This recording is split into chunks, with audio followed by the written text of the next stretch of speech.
50 SS officers sat packed inside the grand dining hall that once belonged to a peaceful convent, and their arrogant laughter rolled through the sacred walls like a taunt against everything holy. They drank heavily and joked about how Europe had been broken under their boots, and in their minds nothing could touch them. They carried themselves as if they were kings of a ruined world with no fear and no conscience. Yet only 20 feet away inside a cramped kitchen, filled with the smell of potatoes and old stone, stood a woman of 52 years. She was no soldier and no trained spy. She was a nun named Sister Maria Antonina, and in the deep pocket of her grey habit she carried something that held more power than rifles, more force than bombs. She carried enough poison to erase an entire German command staff in less than an hour. This was no legend or tale. It happened on a cold Sunday morning in March of 1945, when Sister Maria decided that prayers alone would not stop evil. She turned the convent kitchen into a silent battleground, and what she unleashed would set off a chain of horrors that echoed far beyond those walls, costing innocent lives and hiding the truth for half a century.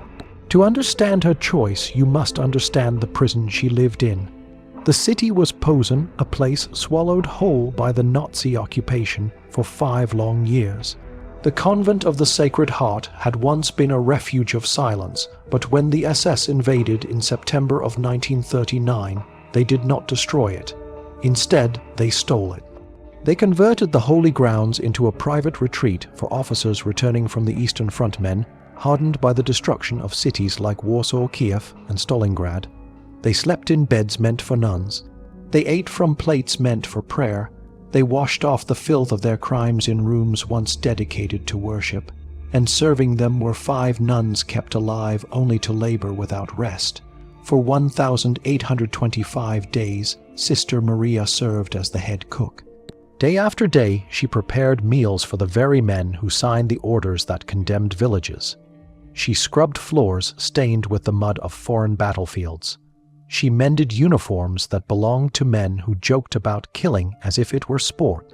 She learned to move quietly, and she learned to keep her eyes lowered.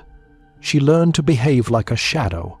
Imagine the crushing weight of that existence. Every dawn, she poured coffee for men who bragged about burning homes with families trapped inside. Every night, she stood in the kitchen hearing the echo of their drunken stories about executions and sieges. Most people would have broken under that pressure. Most would have prayed for death. But Sister Maria observed. She waited. She noticed what the Allies had not. She understood that the SS were blinded by their pride. They did not see her as a person.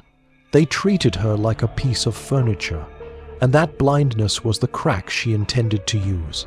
By March of 1945, the German Empire was collapsing.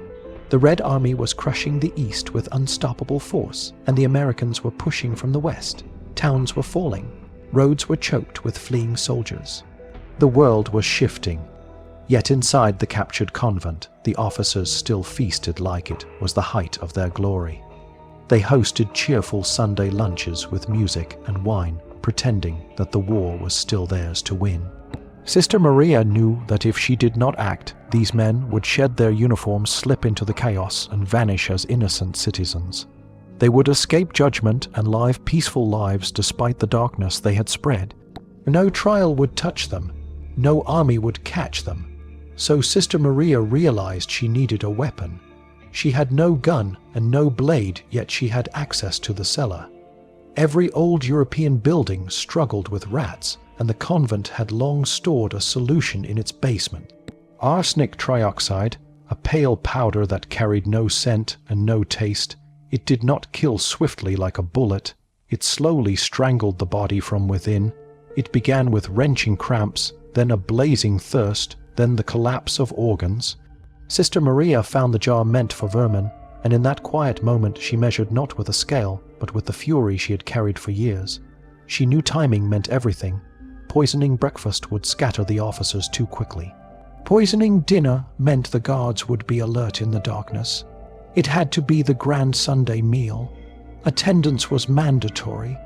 All 50 officers would be seated together. A perfect line of targets. Sunday, the 11th of March, 1945, arrived with melting snow and muddy courtyards. Inside the warm kitchen, the scent of carrots, potatoes, and celery rose in the air. Sister Maria stirred a large iron pot filled with the officer's favorite vegetable soup. Beneath her habit, the vial lay hidden. She knew there was no turning back. If anyone saw her, she and the other nuns would die slowly. Yet she remembered a morning in January when she had watched a line of Jewish prisoners pass the convent gate, one young woman collapsing in the cold. An SS captain, one of the same men now seated in the hall, approached her. He raised not a hand to help but a pistol to kill. He executed her without emotion, then walked inside and asked the nun for more bread. In that moment the gentle servant in Sister Maria died. Something colder was born. Now on this March morning she opened the vial and let the fine white powder fall into the golden broth. It vanished instantly. A perfect betrayal. And with that the quiet war began. The weight of what she had done pressed against her chest as Sister Maria stepped back from the cauldron. Yet there was no room for doubt now, because the powder had already dissolved into the shimmering broth, turning it from comfort into a silent weapon. She knew the consequences. If even one officer tasted it too early, or if one guard walked into the kitchen at the wrong moment, she and the other nuns would be dragged out and tortured before being executed. The stakes were absolute. But the memory of that young woman who had collapsed in the snow months earlier still lived in her mind. She could see the moment when that SS captain had lifted his pistol and ended her life without hesitation, then walked inside and demanded more bread as if he had merely swatted a fly. That single act had carved something deep inside Sister Maria.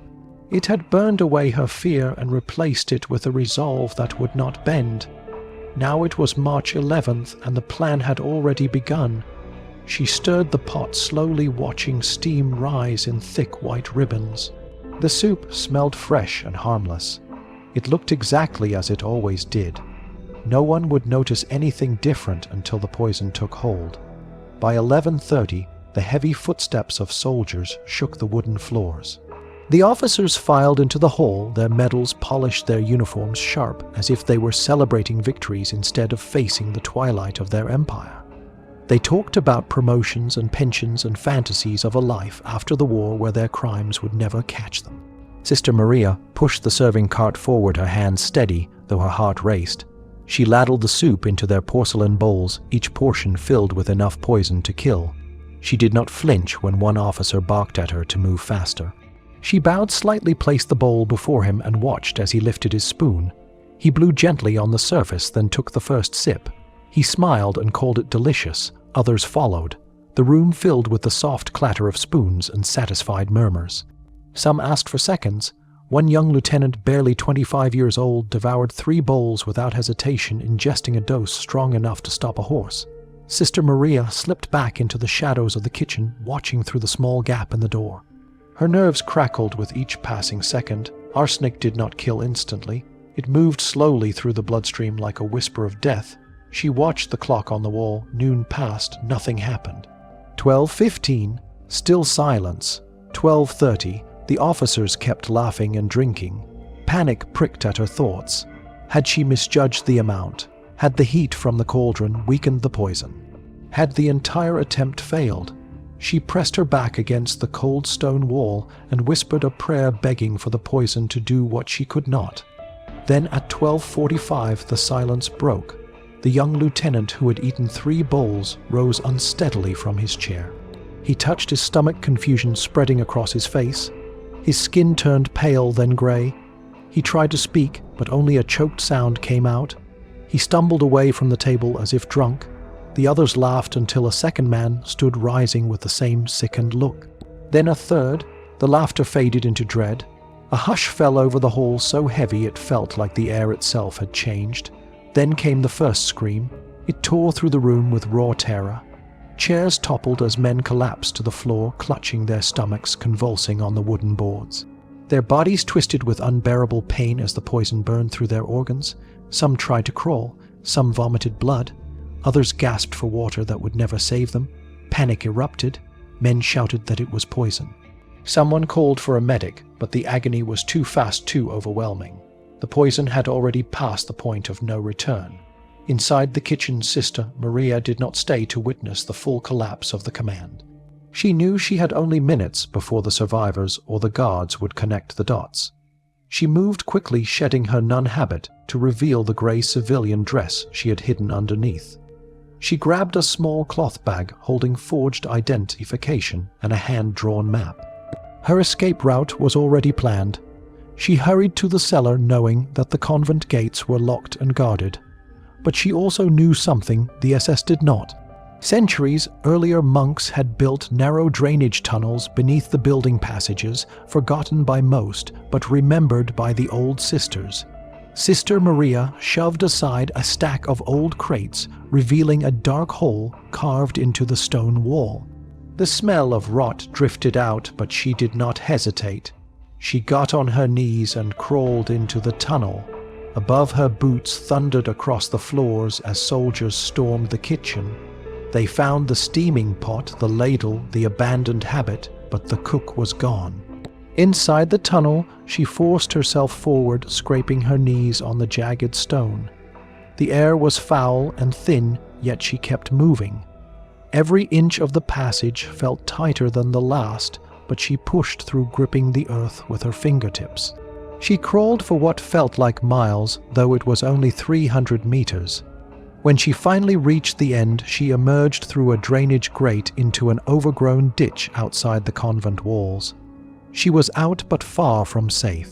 Across the city, alarms were already rising, and Posen was filling with SS patrols, hunting for the unknown assassin who had wiped out their command. She stood in the ditch, trembling cold mud, clinging to her dress, and she knew the real journey was only beginning. Sister Maria crouched in the ditch for several seconds, letting the freezing wind cut across her face while she tried to catch her breath. Because, although she had escaped the building, she knew the true danger was only beginning. Posen was a city swarming with armed patrols, and after the collapse inside the dining hall, every road would soon be crawling with SS soldiers searching for the one person who had shattered their command. She pushed herself to her feet and wiped mud from her hands, then started moving north through the thin tree line that bordered the convent grounds. Her destination was an abandoned farmhouse 3 kilometers away, but the terrain was open in many places, and she had to duck into ditches and behind small thickets whenever she heard engines or footsteps. Her body was weak from years of forced labor and little nourishment, but she pushed through her exhaustion because stopping meant being caught, and being caught meant a death so brutal she could not allow herself to imagine it. She moved as the sky dimmed into a grey winter dusk, taking each step with the care of a hunted animal. Once she nearly stumbled onto a patrol of guards marching down a frozen road. She hit the ground and pressed herself flat in the tall dead grass, while dogs barked in the distance and the men shouted orders. She did not breathe until the sound faded. Her journey to the farmhouse lasted hours, though it was not far, and by the time she reached the shattered remains of the building, the sun had already slipped behind the burned treetops. The farmhouse was little more than a collapsed roof and charred walls, but it offered enough cover for her to hide. She stepped inside, carefully avoiding broken boards and shards of glass. This was the place where the resistance had promised to meet her, though she had no way of knowing if they had survived the chaos of the day. She waited in the shadows, hearing only the distant rumble of trucks and the faint whistle of the wind through broken windows.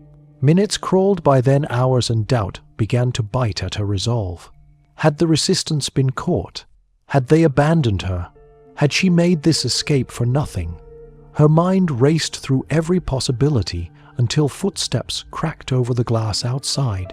She tensed and reached for a piece of wood, knowing it was a useless weapon, but feeling instinct drive her hands. A beam of light flashed into the doorway, then across her face. A voice spoke in Polish, soft but urgent, calling her by her true name, not the false identity she carried. The tension in her chest loosened when she recognized the voice. It was Potter, the resistance leader, who had promised to get her out. He stepped in with 2 others, a young boy named Jakob and a woman named Christina, both of whom had risked their lives many times for the underground movement. Potter looked at Sister Maria with an expression that was part relief and part disbelief. Word of what she had done had already reached the local network. The story had spread through whispers faster than any radio transmission. He told her quietly that nearly the entire group of officers had died. She closed her eyes, unable to celebrate the news, and instead collapsed from exhaustion. When she woke, the resistance had built a small fire in the corner, and Potter was watching her with troubled eyes. He told her the truth: they had to leave immediately. The SS were not only hunting her, they were taking vengeance on the town. They had already rounded up 200 civilians and shot them in the square. Men and boys, old farmers and shopkeepers, anyone they believed might be connected to the resistance. Sister Maria felt something inside her break. The smoke rising in the distance was from their homes. She had known retaliation was possible, but the scale of it hit her like a physical blow. Those deaths would follow her forever. Yet Potter reminded her that she had also dealt a crippling blow to the enemy Command One that would save countless others. With no time left, they left the farmhouse and slipped into the frozen forest, moving west toward the approaching Allied lines.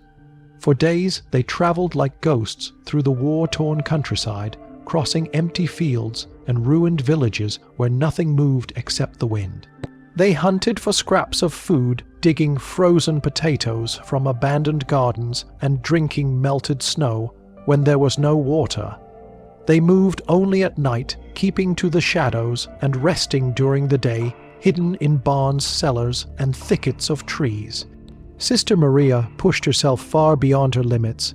Her feet blistered and bled with each step. Her clothes were thin and offered little warmth. Her lungs burned from the cold nights, and hunger gnawed at her constantly. Yet she never slowed.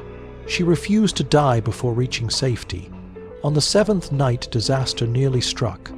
They were crossing a moonlit field when a flashlight beam swept across the darkness, and a German voice shouted halt.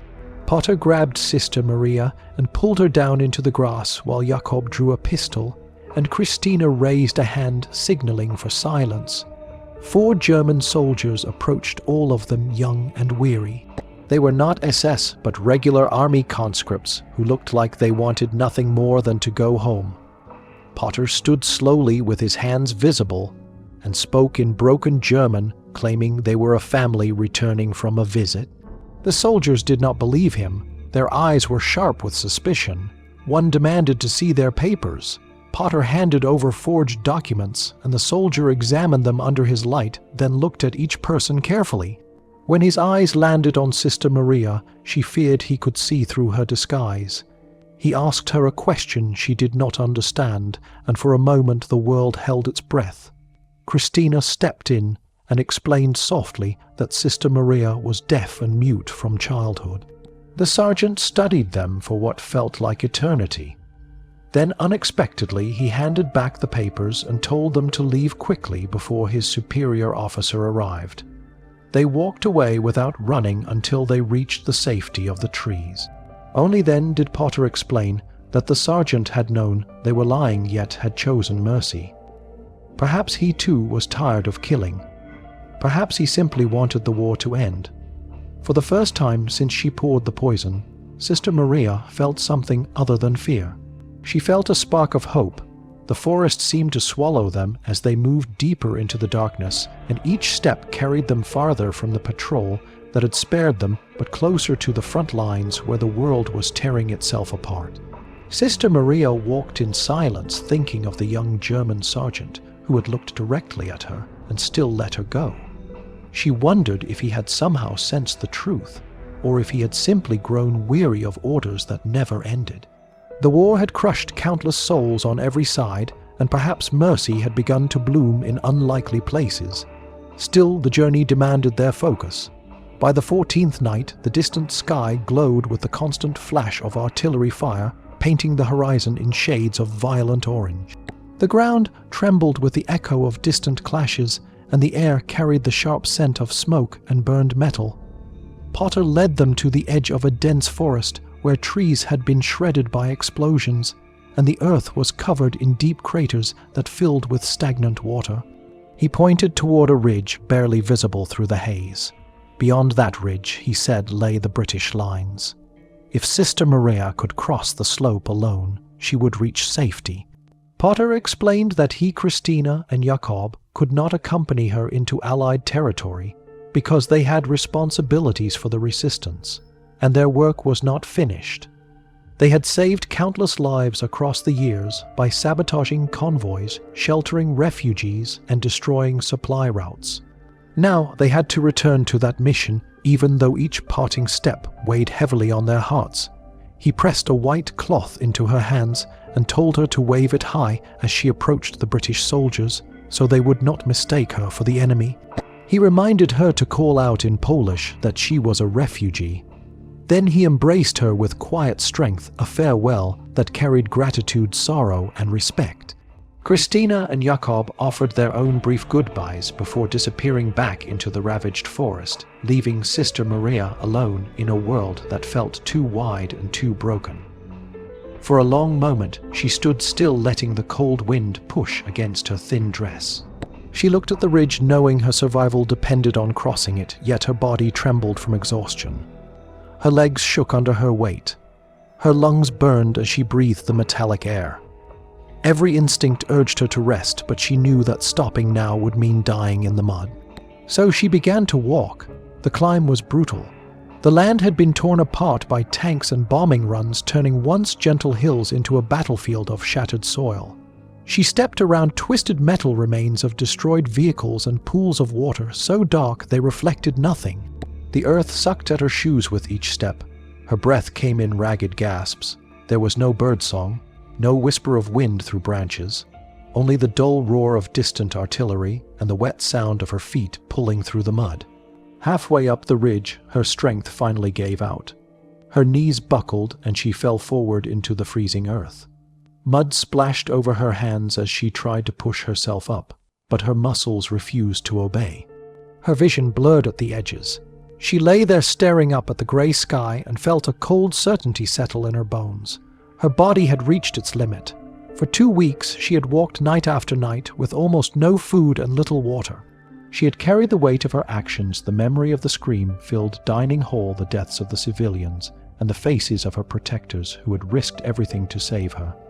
Now it all pressed down on her like an unseen hand holding her in place. She believed she might die there without speaking another word. Her mind drifted through the memories. She pictured the officers collapsing one by one.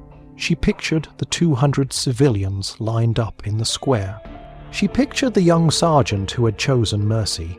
She pictured the Jewish girl who had been shot in the snow. All of it swirled in her fading consciousness, creating a tapestry of guilt, purpose, and sorrow. She whispered a small prayer, not asking for forgiveness, but simply asking that someone would remember what had happened so the truth would not vanish. Then, through the ringing in her ears, she heard voices, deep voices speaking English. She forced her eyes open and saw silhouettes moving toward her.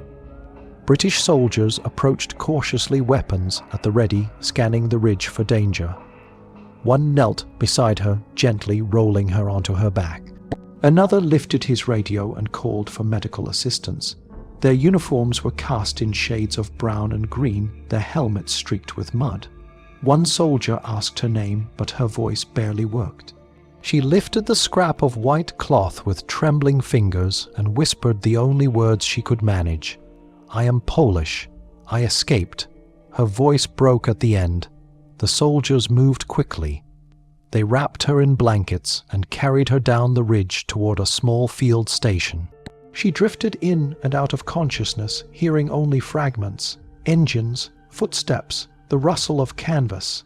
Then everything went silent and darkness claimed her again.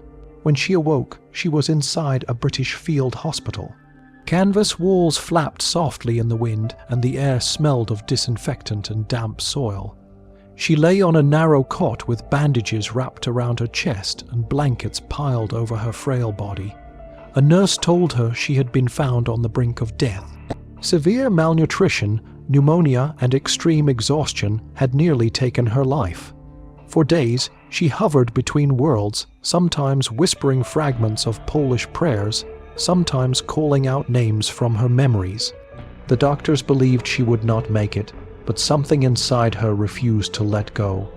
After nearly 3 weeks, she opened her eyes fully and realized she was safe for the first time in years. The artillery was distant. The soldiers were gentle. She was alive. Yet safety carried its own risk, for she was now one fugitive among millions, and the British did not yet know who or what she truly was. 2 days after she first regained full awareness, Sister Maria found herself sitting upright in the narrow cot, while a young British intelligence officer stepped quietly into the tent. His name was Captain Harris, and he looked as exhausted as every other soldier she had seen. He carried a small notebook and a pencil, the tools of someone who had interviewed hundreds of refugees already and expected nothing new. He greeted her politely, then asked her name and place of origin. He anticipated another tragic account of a ruined home and lost family. Instead, she leaned forward and whispered 5 simple words that froze him in place. "I poisoned the SS command." He blinked at her for a moment before letting out a short, disbelieving laugh, not mocking, just stunned. She looked fragile and wore hardly the image of someone capable of killing nearly 50 officers. He wrote nothing down. He assumed she was confused, recovering from illness, perhaps haunted by fever dreams. He told her to rest and left, but Sister Maria was not finished. The next day, when he returned, she sat straighter and recited the details with calm precision. She named the date, the 11th of March. She named the place, the convent of the Sacred Heart in Posen. She named the poison arsenic trioxide, and she claimed the death toll was 47 officers. Harris stopped writing mid-sentence. The specificity struck him sharply. Trauma victims rarely invented details so cleanly. Still, he was skeptical, yet the seriousness of her tone tugged at something inside him. He excused himself and walked to the communications tent, where he drafted an urgent request up the chain of command. He asked if any intercepted German messages mentioned mass casualties in Posen around the date she had provided. He did not expect a reply. The region was deep in Soviet-controlled territory, and reliable intelligence was scarce. But 1 day later, a courier delivered a sealed envelope marked confidential. Inside was a document from the codebreakers at Bletchley Park. Weeks earlier, they had intercepted a German transmission from Berlin demanding an explanation for a catastrophic poisoning of the Posen command staff. The numbers matched, the date matched, the location matched. Captain Harris stared at the page until his hands began to shake. He looked across the hospital tent at the small, elderly nun quietly eating porridge. She was not hallucinating. She was telling the truth. Everything changed from that moment. Sister Maria was moved to a private tent guarded at all hours, not because she posed a threat, but because she had become valuable. Her story was no longer a curiosity. It was classified intelligence. Senior officers arrived to question her. Men with ribbons on their chests and cold, sharp eyes. They spoke gently, yet their questions were relentless. They set up a recorder and interviewed her for 3 days, walking her step by step through every moment of her ordeal. They wanted to know how she had acquired the poison, how she had avoided detection, how she had escaped through a route unknown to the SS. They asked about the resistance fighters who helped her and about the tunnels beneath the convent. They treated her story like a military operation because that was exactly what it had become. Some listened with awe, others with unease. A few looked at her as if they could not decide whether she was holy or dangerous. She explained the entire sequence without embellishment, describing each act with the same calm voice she once used to serve soup. But as the officers reviewed her testimony, a deeper worry grew among them. In April of 1945, the political world was shifting with violent speed. The Allies were on the verge of victory, but a new rivalry simmered beneath the surface. Relations with the Soviet Union were deteriorating. Poland had already fallen under Soviet control. The British knew that if they revealed Sister Maria's identity, the Soviets would demand access to her. They would want to interrogate her about resistance networks. They would want names. They would want to claim credit for the blow she had struck or worse, punish her for disrupting German forces in a territory they intended to dominate. Then there was another complication: the SS massacre of 200 civilians in retaliation. The British intelligence officers read the reports with grim silence. They stared at photographs of the victims, at the lists of names, at the brief accounts written by partisans. They whispered among themselves about responsibility. If the British public learned the full story, would they celebrate her or condemn her? Would the incident inflame more violence in the war's final hours? Would German propaganda seize the narrative claiming the Allies supported poisoning and terror? It was a moral and strategic nightmare. A decision was made above the heads of every man in that tent. Sister Maria's file was to be sealed immediately. Her actions would not be reported to the newspapers. Her name would never appear in official statements. No medals, no public thanks, no recognition, not even a hint of the truth. They told her it was for her own protection. They said remnants of Nazi werewolf units might try to kill her if her identity became known. That explanation contained some truth, but not all. The real reason was far more political. Britain needed stability, not scandal. They needed the Soviets as allies for a few final weeks.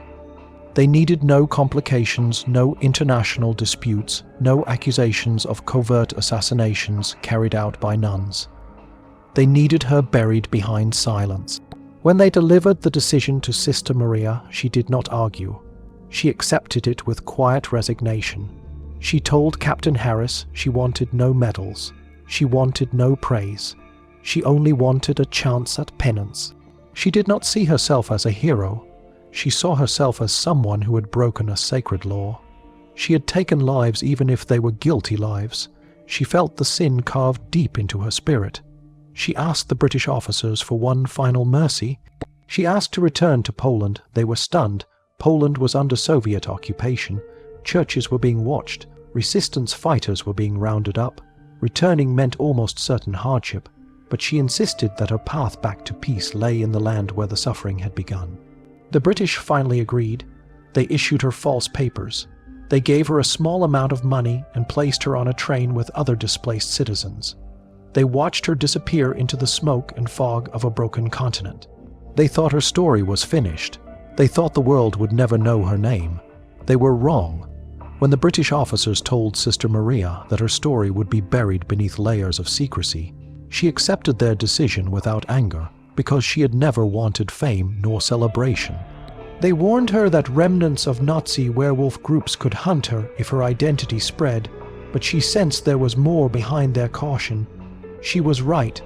Politics had wrapped itself around her actions like a shroud.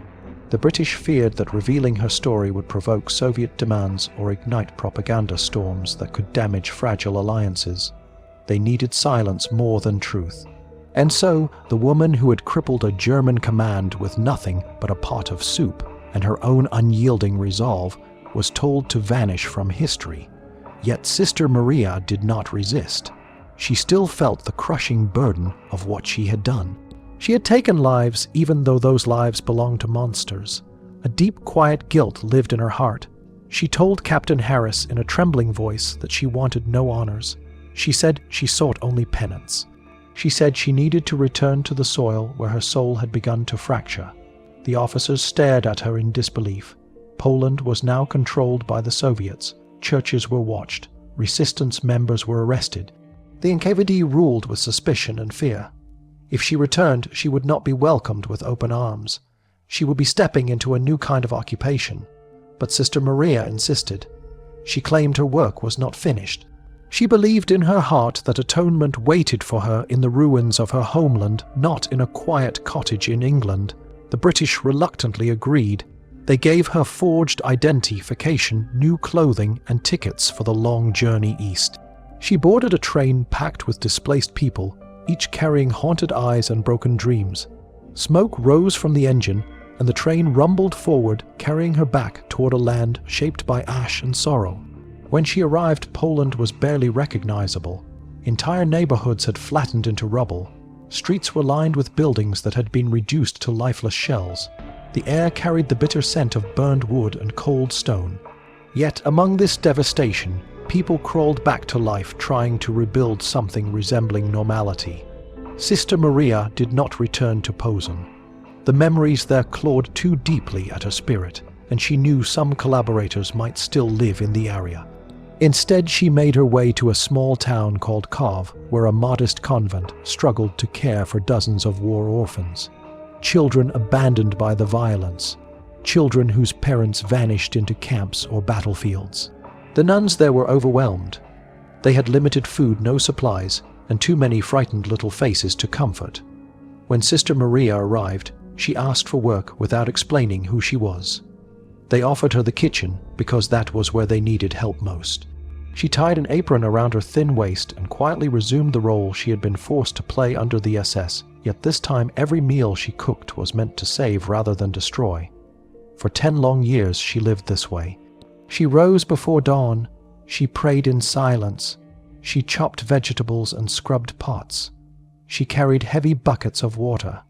She soothed children who woke screaming from nightmares they did not understand. She worked tirelessly and never spoke of her past. The other nuns knew her only as a gentle woman with a tired smile and sad eyes. They admired her dedication and believed she had simply endured hardship like everyone else. They never imagined she had once wiped out a command staff and crawled through tunnels with death chasing her heels.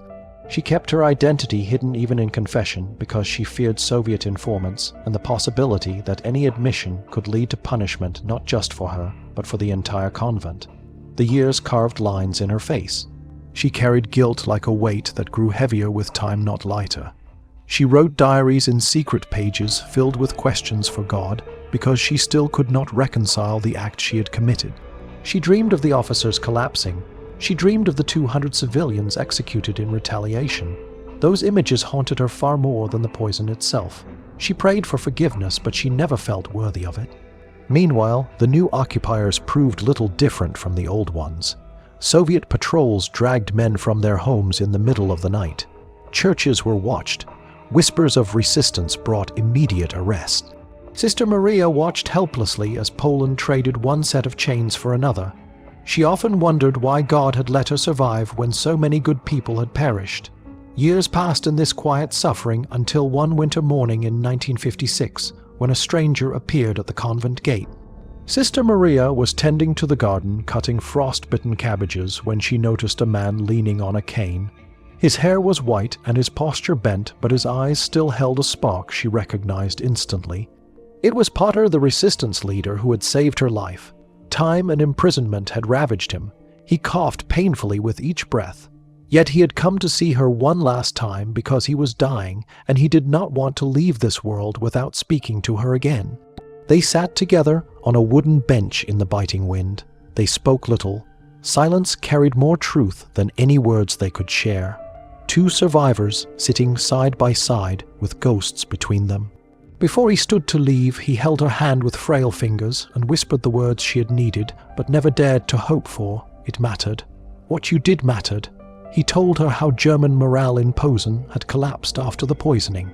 The SS had become paranoid, testing every meal, fighting among themselves.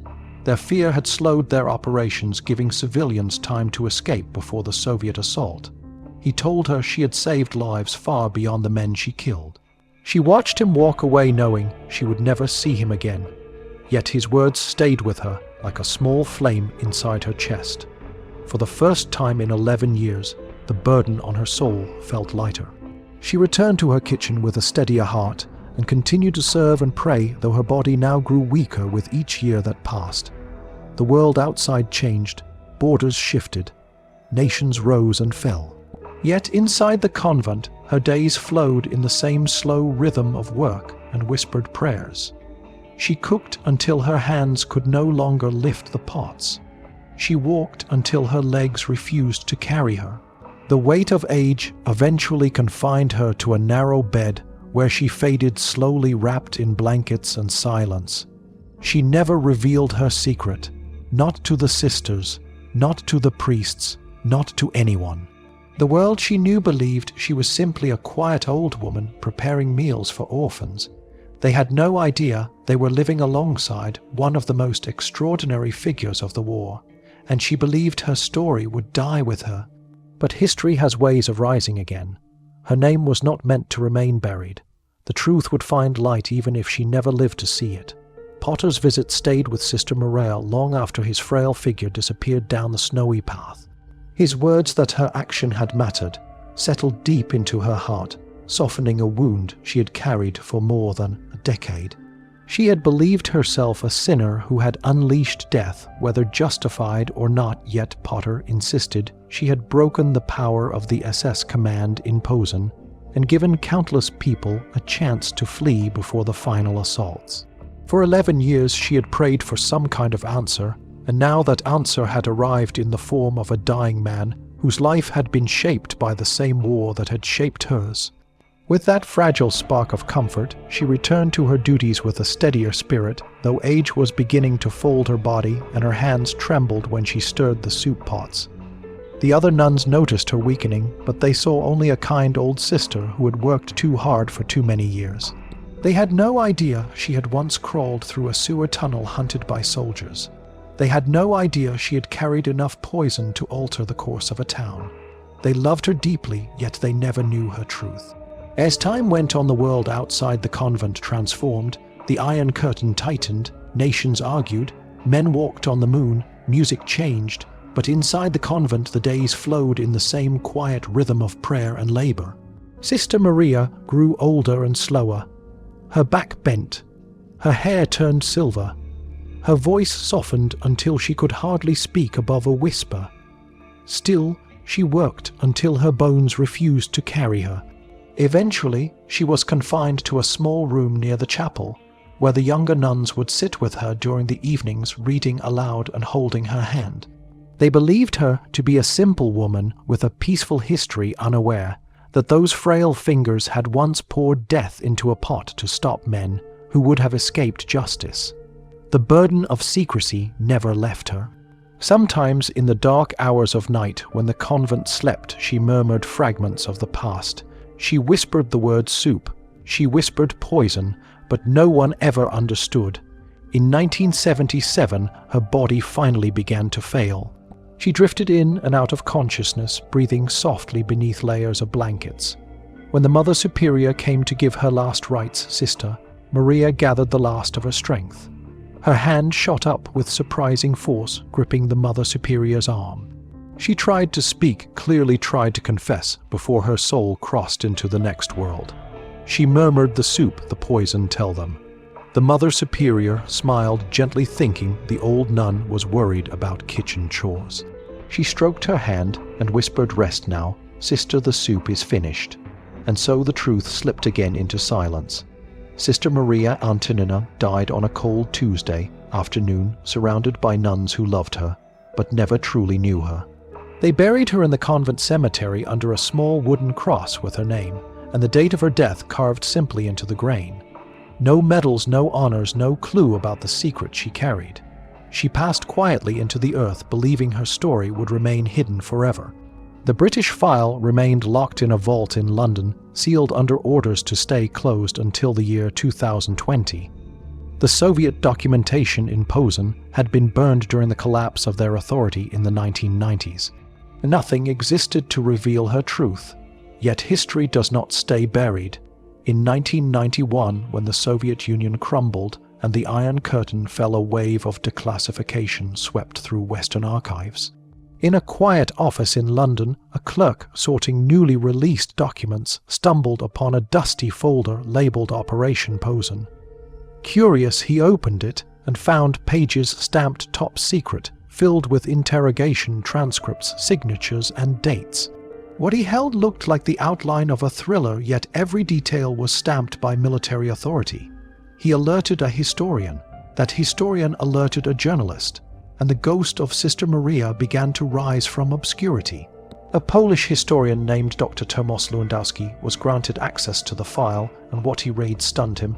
He could hardly believe that a nun had wiped out nearly an entire SS command unit.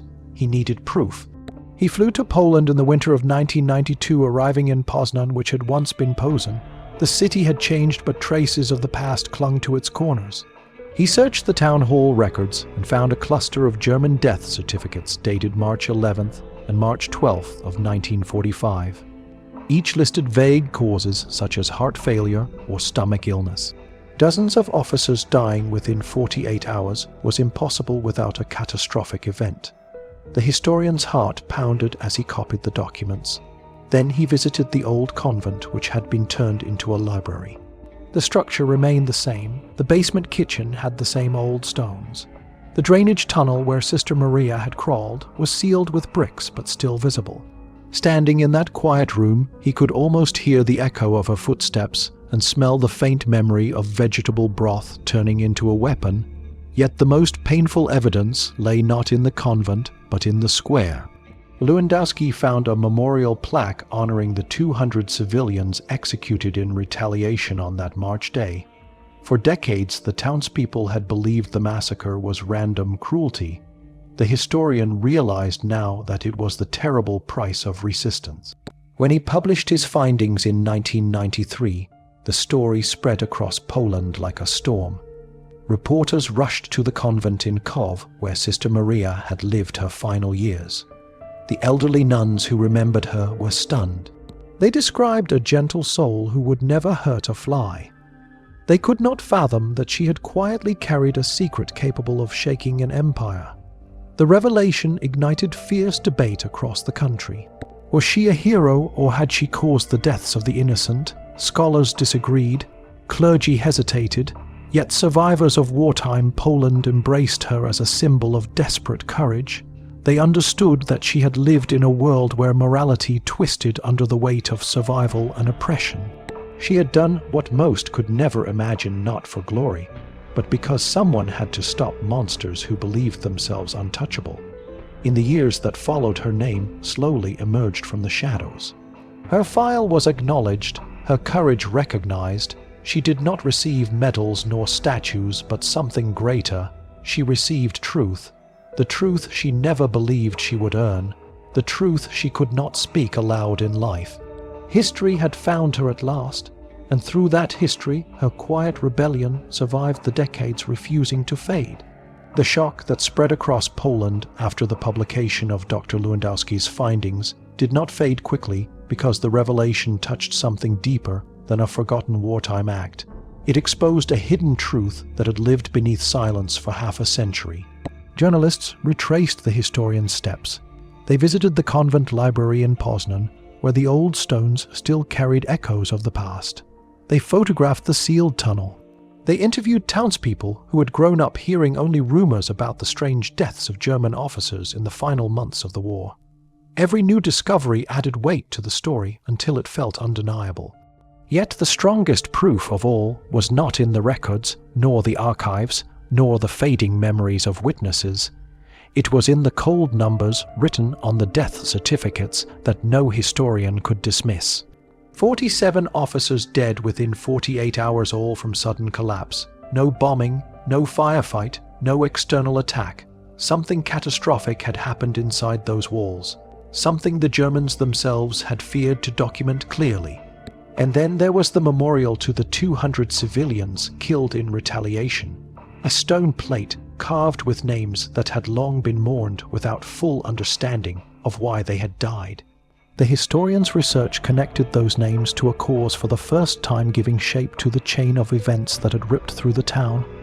It was a truth both devastating and necessary.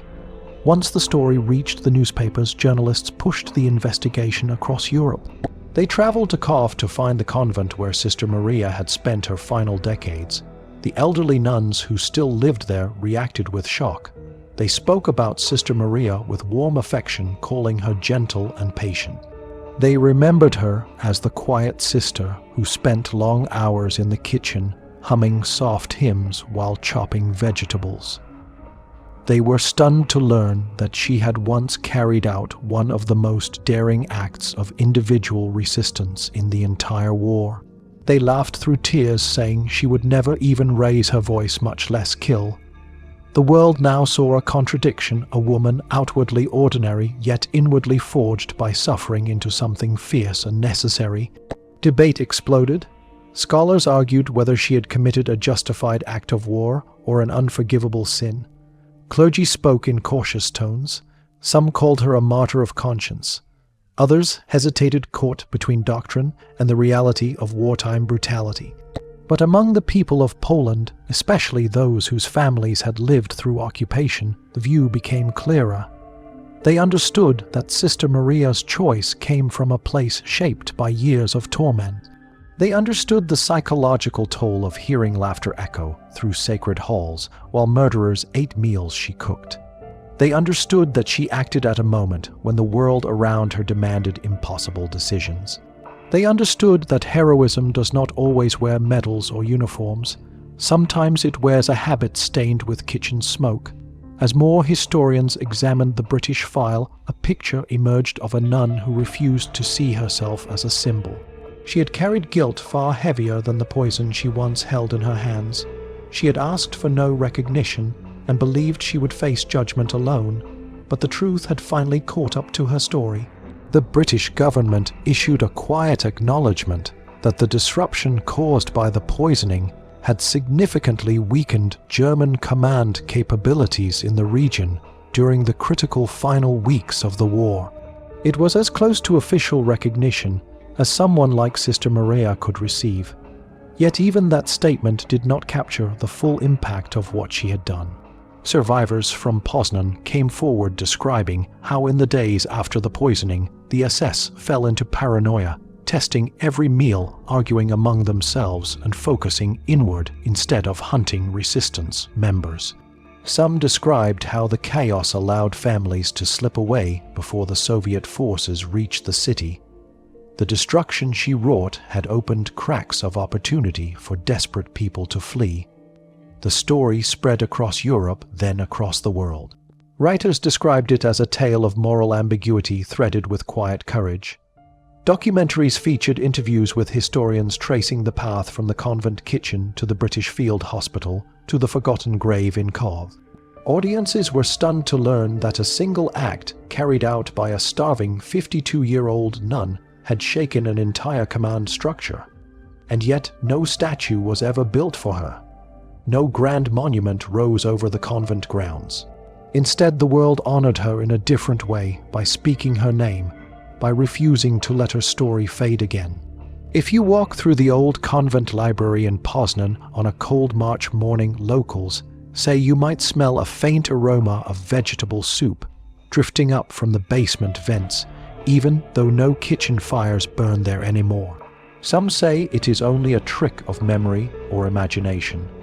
Others say it is the building remembering the moment when the powerful sat down to celebrate, and a silent woman placed justice before them disguised as lunch. Sister Maria Antonina died believing she was a sinner. She believed she had broken her vows beyond repair. She believed she had failed God, but history has given her a different truth. She showed the world that resistance does not always come from soldiers. Sometimes it comes from a woman who has been pushed to the edge of despair. Sometimes it comes from someone who chooses action when no one else can. Sometimes it comes from a pot of soup stirred by steady hands that refuse to tremble. Her story forces difficult questions on those who hear it. It challenges the idea that moral choices remain clear in times of war. It asks whether justice can emerge from violence and whether courage can wear the shape of contradiction. She did not live to see the world discover her truth, but the truth found its way to the surface anyway, refusing to stay buried. And now her name endures not because she sought glory, but because she revealed that even in humanity's darkest hours, the quietest souls can strike the strongest blows. If you want more forgotten war stories told with truth, grit, and no filters, subscribe now. Your support keeps these missions alive.